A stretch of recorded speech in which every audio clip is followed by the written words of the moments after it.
Cinema చాలా బాగుంది అన్నారు. నిజం చెప్పండి భయ్య, నేను డైరెక్టర్ని అని అంటే, సార్ డైరెక్టరా మీరు అని హక్ చేసుకుని సినిమా చాలా బాగుంది సార్ అని అంటే నాకు కళ్ళలో నీళ్ళు ఆగలేదు. ఎందుకు మరి 10 మంది థియేటర్లో ఉన్నారు, 15 మంది థియేటర్లో ఉన్నారు, ఎందుకు నాకు అర్థం కాలేదు. అంటే ఏం చేస్తే వస్తారు? నేను ఇంత 2.5 ఏళ్ళు పిచ్చుకొక్కలా కష్టపడ్డాను, 2.5 ఏళ్ళు. మీకు ఒకటి చెప్పాలి, నేను నిన్న సాటర్డే ఆఫీసులో చిన్న మనస్తాపం అయింది. థియేటర్కి ఎవరు రావట్లేదని చెప్పేసి ఇంటికి వెళ్ళాను. మా ఆవిడ సినిమా 4:40 షోకి వెళ్ళింది. నేను 5 o'clockకి ఇంటికి వెళ్ళిపోతున్నాను చెప్పాను.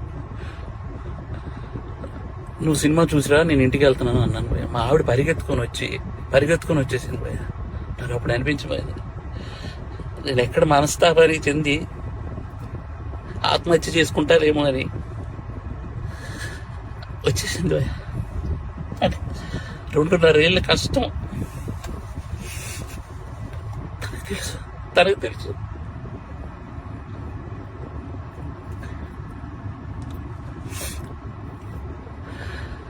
మలయాళం కంటెంట్లు, మంచి కంటెంట్లు చూస్తారు థియేటర్లో అని చెప్పి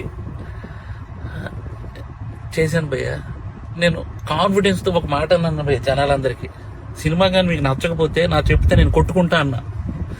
నా చెప్తే నేను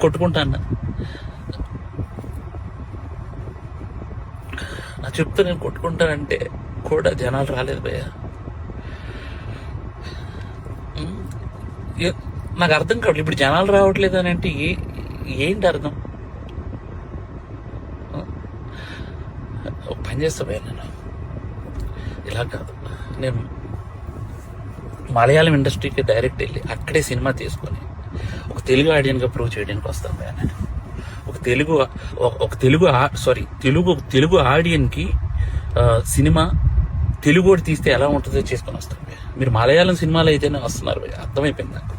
అంటే పరభాష చిత్రాలు కంటెంట్ సినిమాకి ఒక్కసారి వెళ్ళి బాగాలేదంటే నేను ఒప్పుకుంటా భయ్య.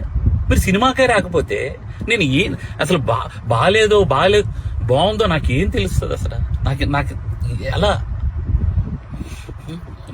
ఈ ఛాలెంజ్ నేను తీసుకున్నాను. నేను అది రిటర్న్ తీసుకొని నా చెప్పుతో నేనే కొట్టుకుంటాను.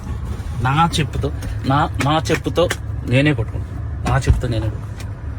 చాలు భయ్య, చాలు ఉంటా బాయ్.